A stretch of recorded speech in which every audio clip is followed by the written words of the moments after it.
सोचो, तुम्हारे पिता, तुम्हारे पितामह, घर के बड़े बूढ़े सब कहां गए? मृत्यु के गाल में सब समा गए। वो लोग क्या नहीं सोचते थे, लेकिन क्या उनकी सोच सत्य हुई? सब सोच यहीं रह गई और वो यहां से चले गए। ऐसे ही आप भी चले जाएंगे। सोच सोच ये मकान बन जाए, फिर ऐसा हो जाए, फिर ऐसा हो जाए, फिर ऐसा हो जाए, और ऐसा सोचते सोचते मर गए। यदि उस सोच में भगवान का भजन नहीं तो तुम्हारी सोच शोक प्रदान करने वाली बनेगी।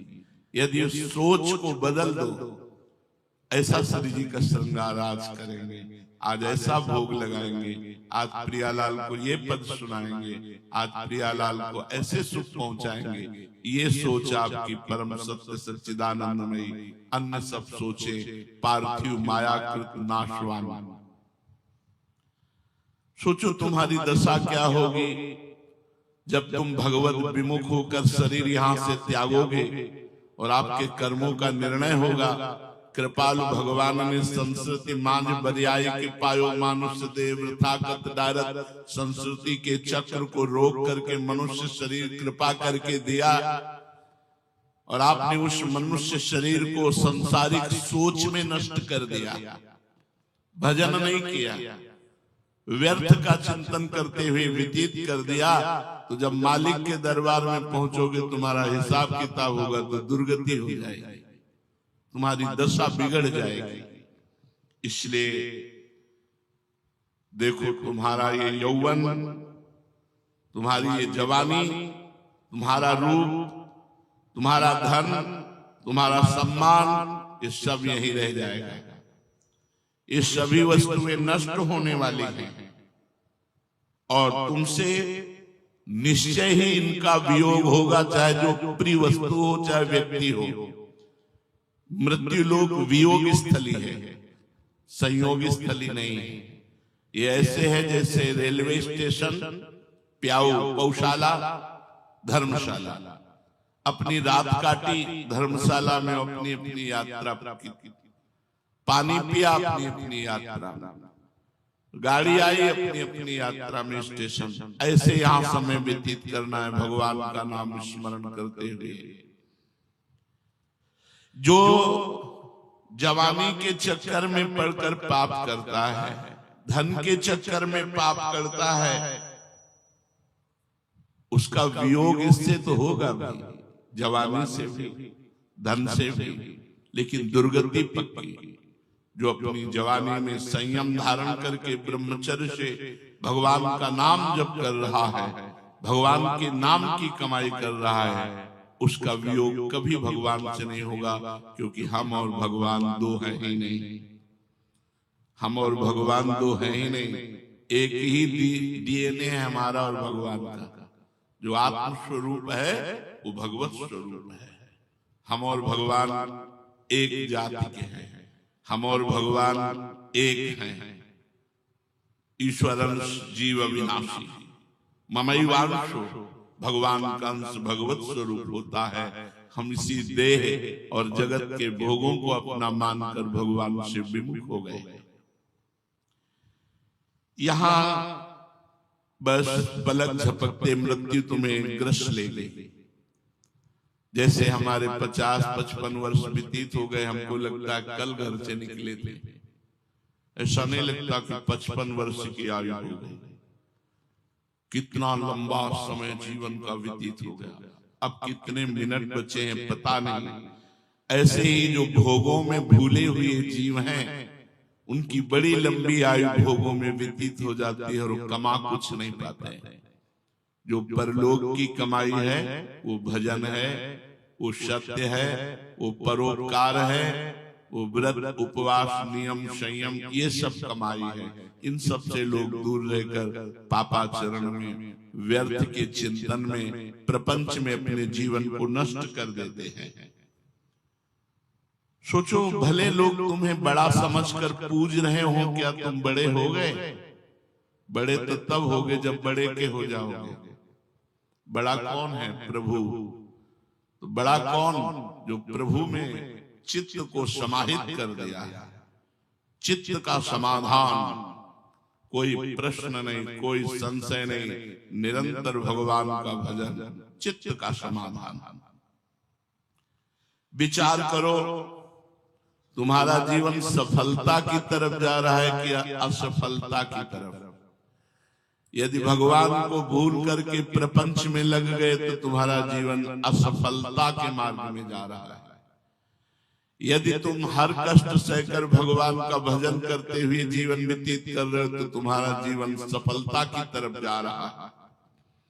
जब तुम जन्म मृत्यु के भयावह चक्कर में जो फंसे हो, इससे छूटोगे तो तुम्हें वो आनंद मिलेगा, वो शांति मिलेगी जो किसी को भी नहीं प्राप्त है।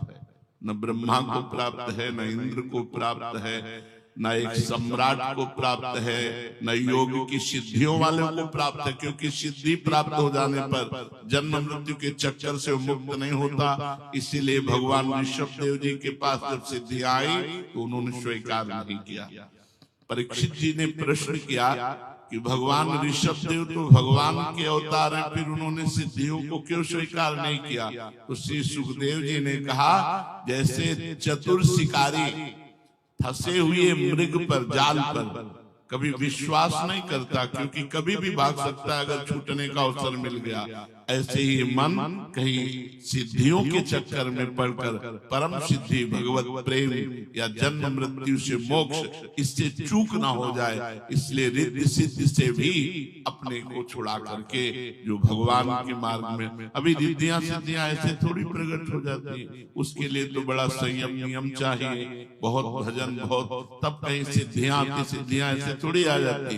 पहले तो जो ही आप साधना में चलेंगे तो अहंकार आएगा, पहले से लिए गिराने की अहंकार आएगा, जो दूसरों में दोष दर्शन और अपने में गुणाभिमान। अगर इससे बच गए तो स्त्री शरीर के लिए पुरुष शरीर, पुरुष शरीर के लिए स्त्री शरीर, पक्का सुविधा हो जाएगी भोगने की, आप भोग सकते हो। अगर आपने स्वीकार किया तो यहां मार्ग रुक गया। अगर आप इससे आगे बढ़े तो कंचन, विविध प्रकार के भोग सामग्रियां, ऐश्वर्य, वैभव, ये तुम्हारे, अगर इस पे रुक गए तो आपका मार्ग, अगर इसको भी क्रॉस कर गए तो प्रतिष्ठा, मान प्रतिष्ठा है आखिरी, इसीलिए अगर मान प्रतिष्ठा को भी पार कर गया तो मुस्कुराते हुए युगल सरकार उसको मिलते। तुमने गर्भवास में भगवान से प्रतिज्ञा की थी,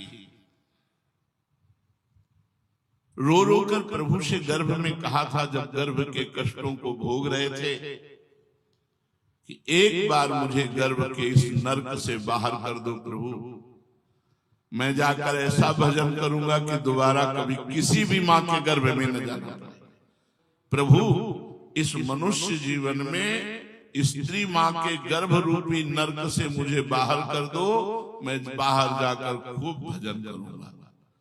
बाहर आए तो ज्ञान अपहृत हो गया, माया के द्वारा भूमि पर भाटी ढाबर पानी, तिम जीवहि माया लपटानी, लड़का हुआ बोले थाली बजाओ। वो रो रहा है, कहाँ कहाँ वो विशुद्ध ज्ञान कहाँ गया, वो भगवद आनंद कहाँ गया? बस नाल छेदन हुआ, गाना बजाना शुरू हो गया। अब फिर वही मोह जाल डाल दिया गया, ये मम्मी, ये तुम्हारी मौसी, ये तुम्हारा, बस फंस गया जाल। जननी जनक बंधु सुखदारा तनुधन धाम सुहृद परिवारा, फिर इसमें ममता कर ली। ये भूल गए कि गर्भ में मैं अकेला जब कष्ट पा रहा था तब मेरे प्रभु ने आनंद दिया, और उन आनंद सिंधु से वादा करके आया हूं कि एक बार चांस दे दो, मैं आपका भजन। वो भूल गया, सब भूल गए, सब लोग भूल गए। उसे जगाना है, उसे फिर पुनः जागृत करना है। वो बात जागृत होती है संत समागम से। इसीलिए जब हरि की विशुद्ध कृपा होती, जब द्रवै दीन दयालु राघव, तो साधु संगति पाइए, क्योंकि उससे हमारा खोया हुआ ज्ञान पुनः जागृत होता है। अब उस प्रतिज्ञा को भूलकर मिथ्या माया ममता में फंसकर फिर उसी भीषण गर्भवास की यंत्रणा भोगने की तैयारी कर रहे हो। होश में हो जाओ, शीघ्र चेतो, अब जीवन नहीं रह गया है, अब जीवन नहीं रह गया। 50, 55 वर्ष, 40 वर्ष, 30 वर्ष, अब पता नहीं 30 सेकेंड है कि नहीं। क्या पता था उनको कि काल 1 मिनट में हमारी सब मनोरथों में पानी फेंक देगा। कोई चिंतन कर रहा होगा कि अमुक जगह जाकर ऐसे अमुक से मिलेंगे, अमुक सब मिट्टी में मिला देगा। चेतो, शीघ्र चेतो, कहीं जीवन के बचे हुए दिन भगवत विमुख असावधानी में न बीत जाए। तुम्हारे हाथ बहुत बढ़िया अवसर लगा है। फिर 83,99,999 योनियों में जो नहीं कर सकते वो केवल है भजन, वो मनुष्य योनि में कर सकते हो। स्त्री भोग का सुख तो हर योनि ले रही है, रसेंद्री का खान पान का सुख हर योनि ले रही है, सोने उठने बैठने क्रिया पारिवारिक संबंध हर योनि ले रही है। एक एक सुकरी के 20-20 बच्चा, खूब ये सब निद्रा भय आहार मैथुन, इसका तो सारे संसार के हर जल चैतन्य में सब फैला हुआ है। एक सुख है भगवदानंद, वो केवल मनुष्य शरीर में ही प्राप्त हो सकता है, अन्य किसी योनि में नहीं। देखो अब तक जो भूल हो गई भगवान क्षमा कर देंगे। एक एकांतिक में प्रश्न करता धर्म को कोष, मैं धर्म करता हूं फिर भी मुझे इतना भगवान ऐसा। जब कोई धर्म और भगवान की तरफ कड़वे शब्द बोलने की चेष्टा करता है तो हमारा हृदय दाह से युक्त हो जाता है, ताप युक्त हो जाता है। क्योंकि करुणा में भगवान की करुणा को न समझ करके तुम ऐसा, तुमका पूर्व जन्म की छोड़ो, वृंदावन में बैठे हुए इसी जन्म का रजिस्टर निकालो अपने पापों का और तुम न्यायाधीश बनो और तुम देखो कि तुमने क्या क्या किया है, क्या उसका दंड विधान होता है और वो कर्म तुमने किए फिर भी तुम सुख चैन से हो। इसमें भगवान की कृपा है या भगवान का न्याय गलत है। हम कहा अगर अपने जीवन को देखोगे तो इतना केवल कह सकते हैं, अपने जीवन को देखने के बाद इतना कह सकते हैं कि प्रभु क्षमा करो, बस आपकी कृपा की ही बात है, मैं किसी योग्य नहीं। ईमानदारी से सब लोग देखो, उनकी कृपा और अपनी उद्दंडता अब भी देखो, उनकी कृपा और अपनी उद्दंडता जब हम देखते हैं तो इतना ही केवल हम कर सकते हैं। न्याय करने पर इतना आएगा कि क्षमा प्रभु क्षमा, त्राहिमाम प्रभु त्राहिमाम, मैं आपके योग्य नहीं हूं प्रभु, मैं आपका अपराधी हूं, पर फिर भी आपकी इतनी कृपा हम पर है।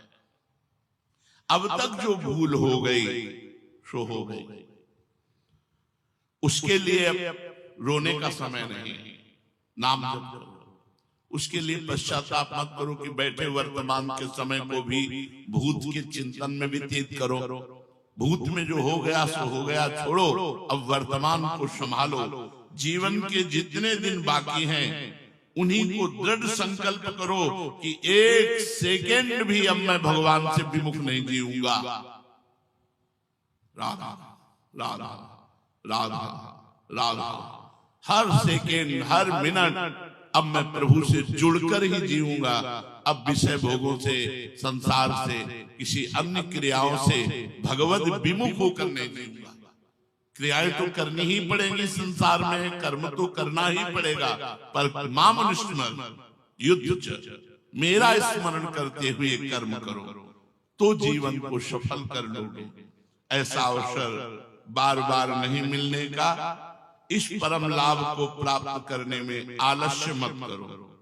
सोचो, यावत् स्वस्थमिदं कलेवरम यावच्च दूरे जरा, जब तक बुढ़ापा दूर है, शरीर स्वस्थ है, तब तक तुम कुछ भी कर सकते हो। क्या कर्मों का भोग है। यावत स्वस्थमिदं कलेवरम यावत च दूरे जरा, जब तक तुम्हारा शरीर स्वस्थ है, बुढ़ापा ग्रसित नहीं कर लेता, रोग ग्रसित नहीं कर लेता, तभी तक तुम कुछ अपने लिए कर सकते हो। अपने लिए क्या है? भगवान का नाम जप, तीर्थ याटन, व्रत, उपवास, नियम, संयम, इनके द्वारा तुम अपने पापों को नष्ट करके उज्जवल भविष्य बना सकते हो। क्या उज्जवल भविष्य? जिंदा फेंक दिया कबाड़ में। कर्म देखो, उनके कर्म फेंकने वालों के, और उस जीव का कर्म देखो कि शरीर की त्वचा सड़ रही है, कोई औषधि नहीं, और कम से कम कोई पानी तो पिला दे, तो कूड़ा घर में फेंक किया है। जहां कूड़ादान रखा होता है बड़ा बड़ा टाली वाला, उसी में फेंक दिया। सोचो, जब तक तुम्हारा शरीर स्वस्थ है, इंद्रियां सशक्त हैं, मन प्रबुद्ध है, बुद्धि काम दे रही है, तभी तक तुम भगवान का भजन कर सकते हो। अगर भगवान के भजन का अभ्यास स्वस्थ अवस्था में नहीं किया, तो आप रोगी शरीर में नहीं कर सकते, बुढ़ापे में नहीं कर सकते। इसलिए बहुत सावधान होकर एक एक क्षण श्री भगवान के चिंतन में, भगवान के भजन में व्यतीत करो। यही जीवन की परम सार्थकता है। उपासना, उपास्य देव में पूर्ण आत्मसमर्पण। समस्त उपासकों के जीवन में जब कोई दृढ़ निश्चय करता है कि मुझे भगवत प्राप्ति करनी, भगवत साक्षात्कार करना है, या तो कोई भारी भय उपस्थित हो जाता है माया के द्वारा, या कोई भारी प्रलोभन उपस्थित होता है। दोनों में प्रार्थना है उपासक पहचाने कि ये विघ्न है, ना कि सत्य है। वो सत्य नहीं है, ना प्रलोभन और ना भय। पूज्य भाई जी महाराज ने जब निर्णय किया हृदय से कि अब सब कुछ त्याग करके एकांत में निरंतर प्रिया प्रीतम का भजन करेंगे, तो उसी बीच में एक बहुत अरब खरब पति धनी आए और भाई जी से पूर्व परिचय था। उन्होंने कहा, भाई जी आज भगवान ने मुझे प्रेरित किया है। क्या? बोले सर्वस्व आपको देने का। अब मेरे से संभाला नहीं जाता है, खूब अरबों खरबों का धन है, ये सब आप स्वीकार कीजिए, बस आप देखते रहिए। जो मैं नहीं देख पा रहा हूं, अब मेरी सामर्थ्य नहीं, आप इसे संभाल लीजिए। व्यापार, बड़ी बड़ी फैक्ट्रियां, बस आपको बैठे रहना है, आपका सर्वस्व है। भाई जी मुस्कुराए कि माया की चाल है। उनका नहीं भाई, मेरा निश्चय अटल है, मैंने निश्चय किया है कि अब सर्वस्व त्याग कर केवल प्रभु का भजन करेंगे। गया, तूफान आया था माया का, प्रलोभन खत्म। भयावह भी बड़ी परिस्थिति आती है, कभी शरीर की, कभी बाहर विषम परिस्थिति माया फंसा लेती है, बड़ा भय उपस्थित करती है। शरीर रोग से ग्रसित हो जाना, बाहर विपत्ति हो जाना, परिवार रिश्तेदारों का प्रतिकूल हो जाना, ये माया का षड्यंत्र है। उपासक निश्चय कर लेता है जबकि भगवत प्राप्ति करना है, तो हमने मृत्यु का वर्ण कर लिया। बहुत ध्यान से समझना, तभी चल पाओगे। मृत्यु का वर्ण कर लिया, अब मर चाहे जाऊं, प्रभु को नहीं छोड़ सकता। चाहे शरीर छूट जाए, सब संबंध छूट जाए, दूरादपाश स्वजनान, स्वजन छूट जाए, उपासक यहां कमजोर पड़ जाता है। या तो प्रलोभन उसे परास्त कर देता है, या फिर कहीं ये हमारे स्वजन संबंधी दूरादपाश जिनको आचार्य चरण कह रहे हैं, कहीं ये नाराज ना हो जाए, कहीं ये असंतुष्ट ना हो जाए। नहीं, जब हमने सप्तज, हरिभज, ये सूत्र स्वीकार किया है, अब नहीं। दूरादपाश स्वजनान, अगर हम इनके रिझाने में समय नष्ट कर देंगे तो प्रियाजू को कब रिझाएंगे। उपासक बैलेंस बनाकर न चले, ये मार्ग ऐसा नहीं है, ये अनन्य मार्ग है। एक बार जब मूड मुड़ा लिया, एक बार जब निश्चय कर लिया, तो वृंदावन ऐसे रहे मनो चिन्हारो नाए। हाँ, आप हमारे हैं तो हमारी रहनी से रहिए, प्रिया प्रीतम को अपना मानिए, भजन कीजिए, भगवत प्राप्ति कर लीजिए, तो आप हमारे हैं, कोई भी हो। यदि नहीं तो कैसे आप हमारे।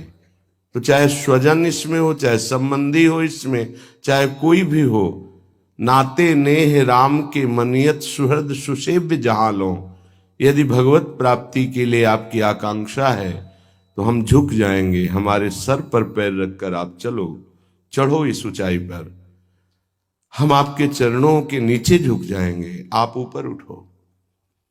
यदि आप भगवत संबंध से युक्त नहीं तो हमारे आप कितने सगे संबंधी हो, हमारा आपसे परिचय भी नहीं होना चाहिए। वृंदावन ऐसे रहे मनो चिन्हारो नाए। वृंदावन बड़ी कृपा से मिला है भाई। प्रिया प्रीतम मिलने के लिए उत्सुक है, तब आपको ये संयोग बैठाला है। अब आप समिट जाइए, ना कोई प्रलोभन, ना कोई भय। आप 4 रोटी पाते हैं, प्राणों का पोषण हो रहा है, दिन रात आयु नष्ट होती जा रही है, लक्ष्य बहुत दूर है, हमें पहुंचना है, शाम होते होते अपने घर पहुंचना है। जीवन की शाम कहीं रास्ते में न व्यतीत हो जाए, हम अपने घर आ जाए, अपने प्रियालाल से मिलने। बड़े विघ्न हैं, बड़ा खिंचाव है, बड़ी बाधाएं हैं, पर दृढ़ निश्चयी के मार्ग में नहीं। ये बहुत धैर्य से सुनना, हृदय की बात कह रहा हूं। बड़ी बड़ी ऊंचाई से पैर पकड़ के माया नीचे घसीट लेती है अपने प्रपंच रूपी दलदल में। कहीं हमारी जीवन की शाम रास्ते में न व्यतीत हो जाए।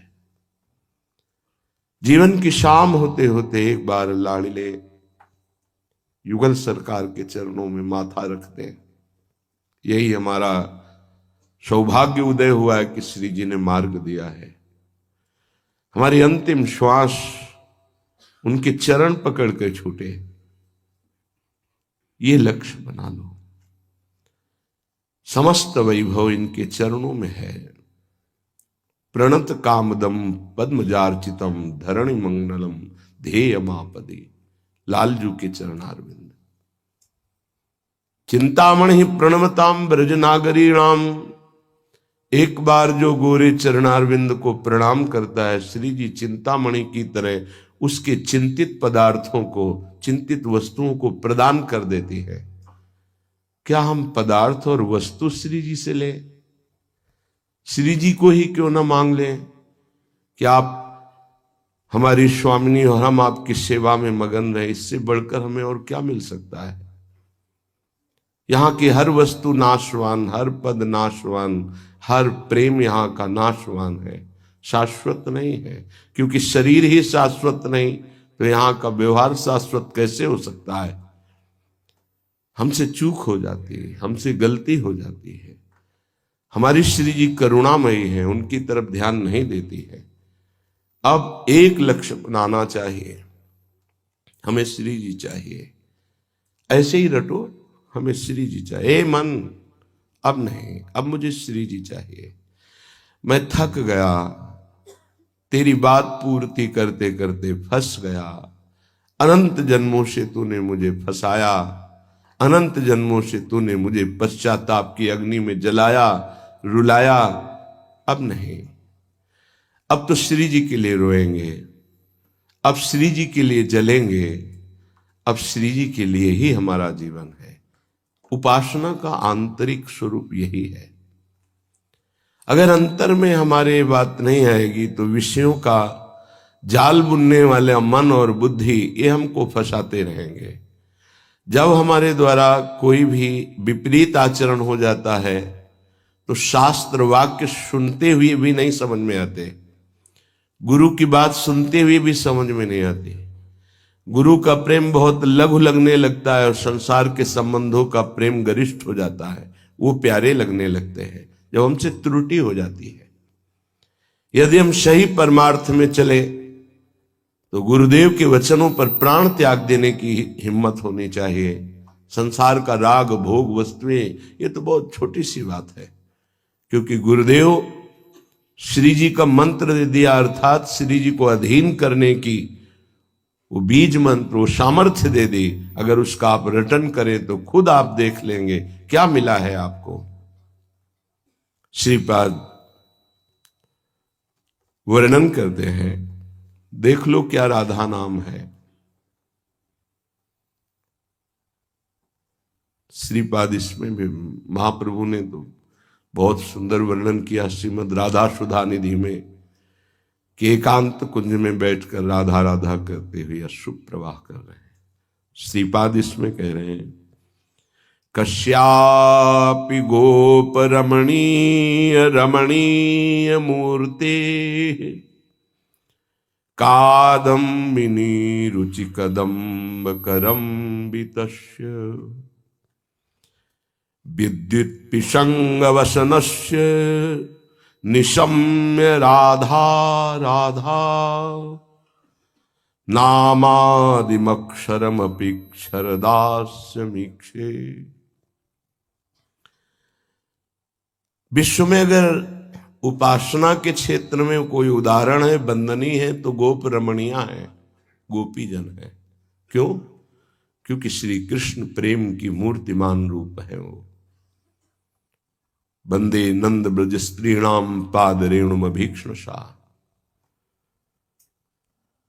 उनकी शिव शनकादि ब्रह्मादि बड़े बड़े उद्धवादि इस रच की वंदना करते हैं।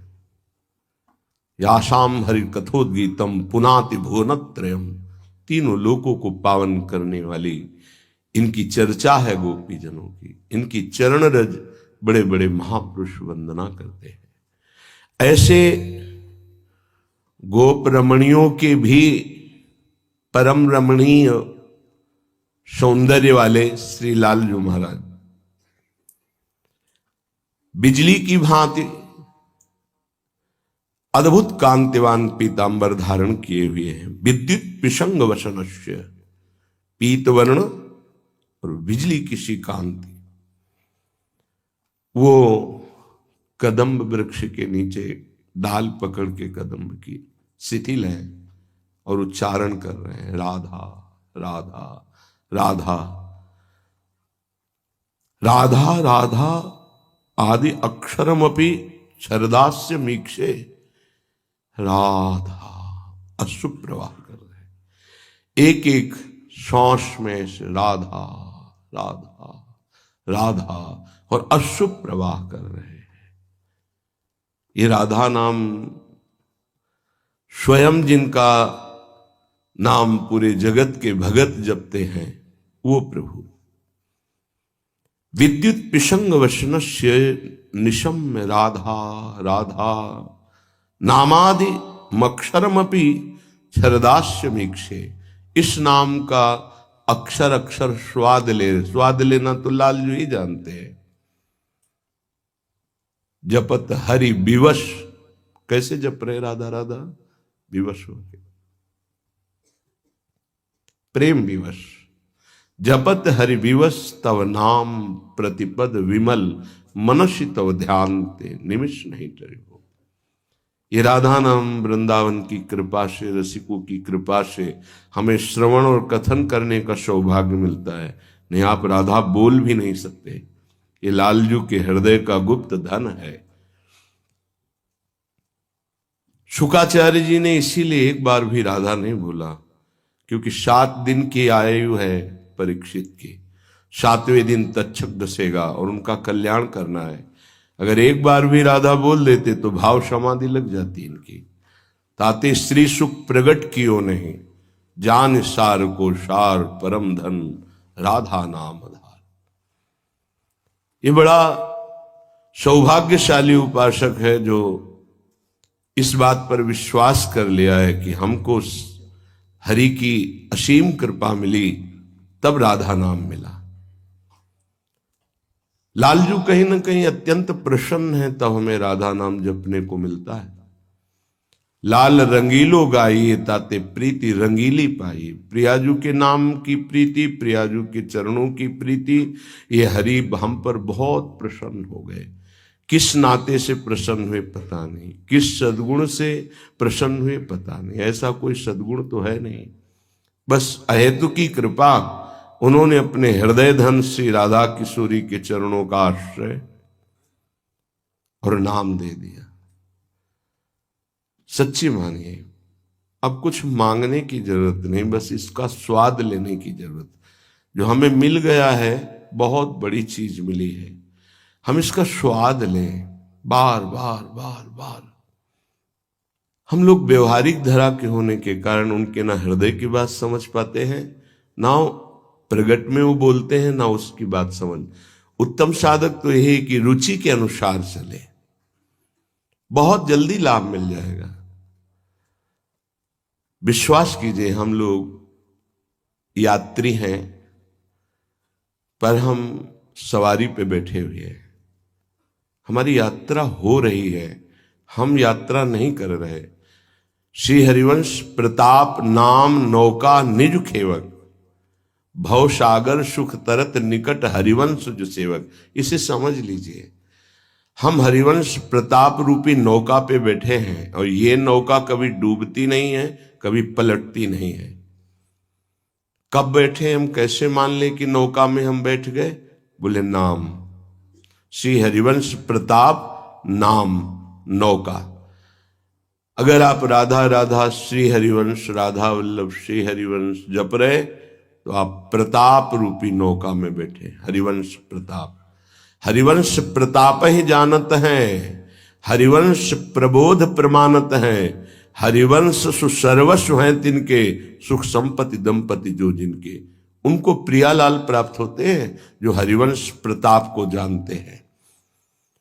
क्या हरिवंश का प्रताप है? कैसे पापी क्यों न हो, हरिवंश नाम जो ले, अलक लड़ेती रीझ के महल खवासी दे। फिर हरिवंश नाम को सेवक जी ने विद्या कहा है। ये जो हरिवंश नाम है, ये अविद्या का नाश करने वाला, जो भव समुद्र में डुबो डुबो करके हमें जन्म जन्मांतर से नष्ट कर रही है अविद्या, उस अविद्या का नाश करने के लिए सर्व समर्थ है। विद्या हरिवंश मंत्र चतुरक्षर, जपत सिद्धि भव उद्धरणम। पर हरिवंश चंद्रजू ने हमें पराविद्या दे दी। पराविद्या राधा नाम, सीधे प्रेम प्राप्ति। भव समुद्र तो कब सूख गया है, इसकी कोई चर्चा नहीं राधा नाम जापक के लिए। तो सीधे सीधे प्रेम प्रकाशित, राधा नाम सुधा रसम।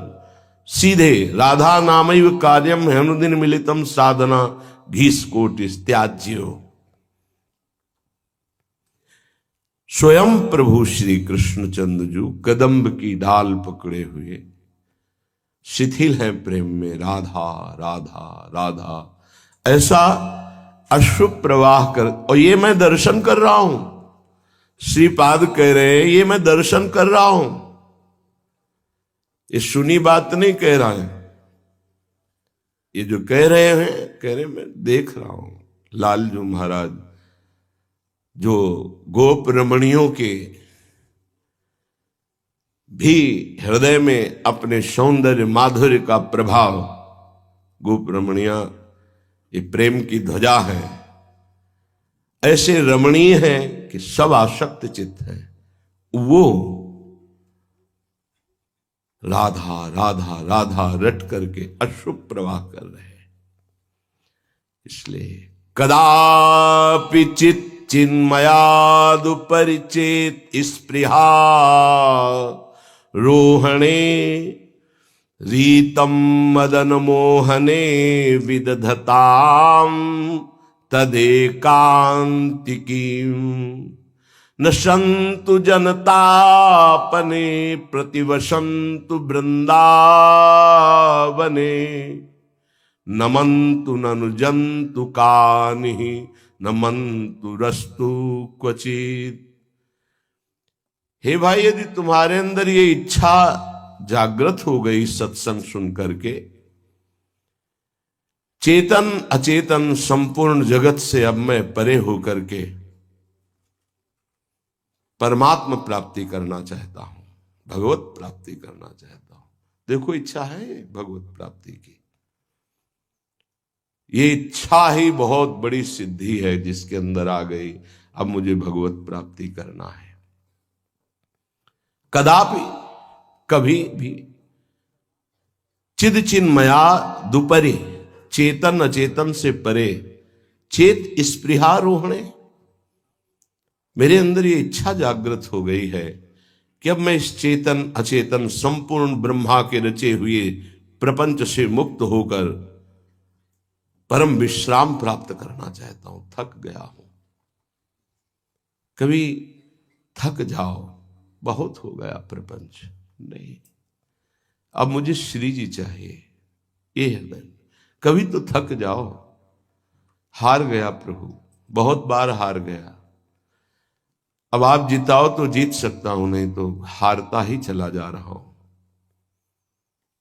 आपको रोना आ जाएगा। ये रोना क्यों नहीं आता? शुष्क हृदय, कलुषित हृदय, अहम हृदय, इसीलिए रोना नहीं आता। नहीं, चाहे जितनी बड़ी साधना करो, भूख इतनी बढ़ जाती है कि लगता है कुछ नहीं, जो हमारे अंदर होना चाहिए वो नहीं है, ऐसा लगता है। अभी नीचता नहीं गई, अभी अधमता नहीं गई। मैं बड़ा अधम हूं, मैं बड़ा नीच हूं। कब मैं जिस मार्ग पे रसिक जन चले उस मार्ग में चलूंगा। ये हर समय वृत्ति रहती है, हर समय वृत्ति रहती है। कैसे मैं रसिकों के मार्ग में चल पाऊं? मैं तो अधम हूं, नीच हूं, मुझे बल मिले। हर समय रात दिन भजन होने पर भी भजन की भूख, रात दिन प्रिया प्रीतम से मिले होने पर भी मिलने की चाह, ये है रस। यदि तुम्हारे अंदर इस चेतन और अचेतन जगत से ये स्पृहा जागृत हो चुकी है, स्पृहा ये अत्यंत आवश्यक, स्पृहा हमारे जीवन के लिए जो अत्यंत आवश्यक, उसे स्पृहा कहते हैं। इतना तो होना ही चाहिए। जो हमने सुना है, जो हमने पढ़ा है, वो हम पाना चाहते हैं, उसे कामना कहते हैं। लेकिन स्पृहा ये जीवन के लिए अत्यंत आवश्यक है, जीवन उपयोगी चाह स्पृहा कहलाती है।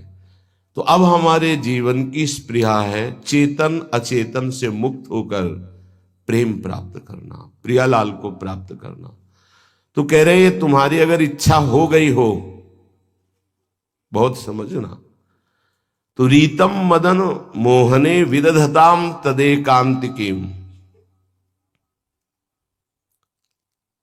समस्त संबंधों से रीते हो जाओ। रीते माने खाली हो जाओ। क्यों? क्योंकि वही मन तो लगाना है श्री जी में। वही मन रिश्तों में फंसा हुआ है, नातों में फंसा हुआ है, संबंधों में फंसा हुआ है।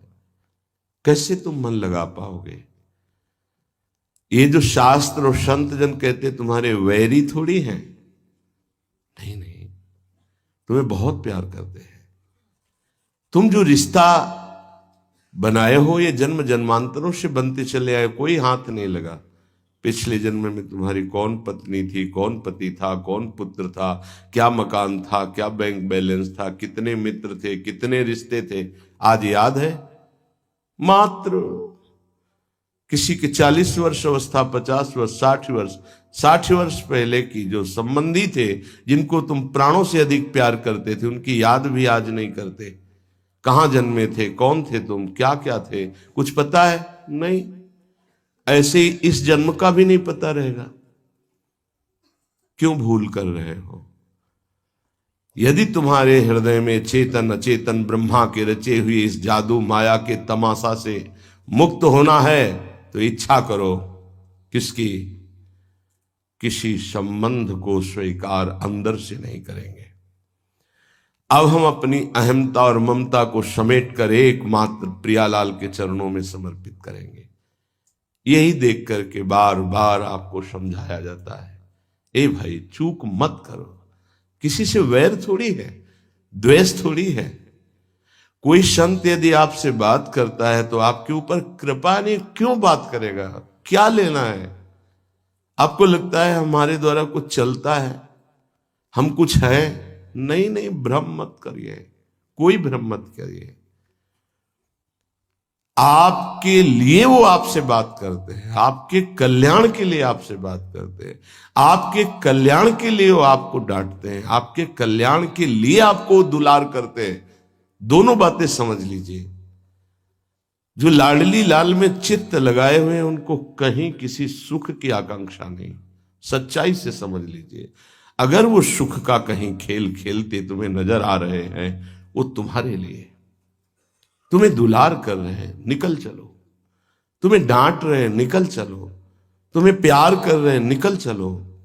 तुम्हारे मन को अपने प्यार में फांस करके श्री जी के चरणों में समर्पित कर देना, यही काम है। ये सब संतों का यही कार्य, तुम्हारे संसार के प्यार में फैले हुए मन को समेटकर अपनी वाणी, अपने प्यार के बल से उसे प्रियालाल के चरणों में समर्पित कर देना। पर आपके अंदर ये चाह हो जाएगी, तभी आप उस प्यार को समेटने में सहयोग दे पाएंगे। मुझे अब इस ब्रह्मा के रचे हुए माया से मुक्त होना है। पर आप तो इन्हीं खिलौनों में राजी हैं, और जब इन खिलौनों से मन को हटाने की बात कही जाती है तो आपको बुरा लगता है। आपसे जिसे कहा जाता है कि अब आप ऐसे रहिए, मनो चिन्हारो नाय, तो आपको लगता है कि हमारे संबंधों में प्रहार कर रहे हैं। तुम्हारे संबंध जितने हैं इनका प्रहार पहले हो चुका है काल के द्वारा, तुम इनको नहीं रोक पाओगे। काल पहले ही काट चुका है सारे संबंध। बस तुम संबंध का राग लेकर के यहां से जाओगे, दुर्गति हो जाएगी। और संबंध को प्रियालाल के चरणों में समर्पित करके जाओगे तो सदगति हो जाएगी, अनुराग हो जाएगा। जो आसक्ति संसार के संबंधों में है, वही आसक्ति जब संत महापुरुषों से हो जाती तो मोक्ष का खुला हुआ द्वार, ये भगवान कपिल देव जी कहते हैं। आप अपना अधिकार अपने में मत रखिए, गुरुजनों को दे दीजिए। अब हमारे जीवन की बागडोर आपके हाथ में है, आप जिस दिशा में चाहें ले चलें। हमारा केवल आपकी आज्ञा पालन करना कर्तव्य। तो कह रहे कदापि चिन्मयादुपरि चेत स्पृहा रोहणे। यदि तुम्हें इस चेतन अचेतन जगत से मुक्त होने की इच्छा जागृत हो गई है तो पहला, स्नेह का संबंध किसी से मत रखिए। स्नेह का संबंध केवल प्रियालाल से रखिए। वही स्नेह जो माता में, जो पिता में, जो भाई में, जो बंधु में, पत्नी में, पुत्र में, वही स्नेह प्रियालाल को चाहिए। आप और सब कुछ दो, भगवत प्राप्ति नहीं होगी। ये स्नेह दे दो तो भगवत प्राप्ति पक्की हो जाएगी। सबसे स्नेह करो श्यामा श्याम के संबंध से। हमारा स्नेह का संबंध श्यामा श्याम से, श्यामा श्याम के संबंध से स्नेह कोई फर्क नहीं पड़ेगा। पर आपको अभी ये कला नहीं आती है।